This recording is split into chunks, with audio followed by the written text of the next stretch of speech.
If you're unfamiliar with the term MOOP, it is an acronym for Matter Out of Place. And that is to distinguish things like an apple core. It might be biodegradable, it might be natural, but it doesn't belong in the desert. You brought it there, therefore it's out of place.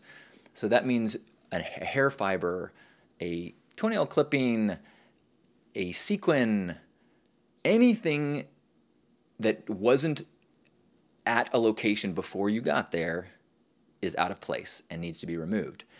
So if you create a piece of art that has tiny pieces on it that when the wind starts kicking in and the heat starts kicking in, it flakes off, that's problematic, and you need to be responsible for all of that matter that is now out of place. And you need to keep that in mind when you're putting together your camp, when you're putting together your outfits, when you're cooking. And keep in mind that a windstorm can hit at any moment. So often, you feel like you're doing a pretty good job, but you have a bunch of, pistachio seeds out on the table. Windstorm hits, you've got a tiny little army of shell wind things that are flying over the place, which now becomes the responsibility of the event.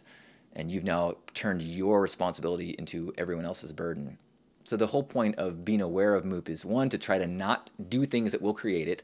As you see it, pick it up, and as a community, make sure that we leave no trace.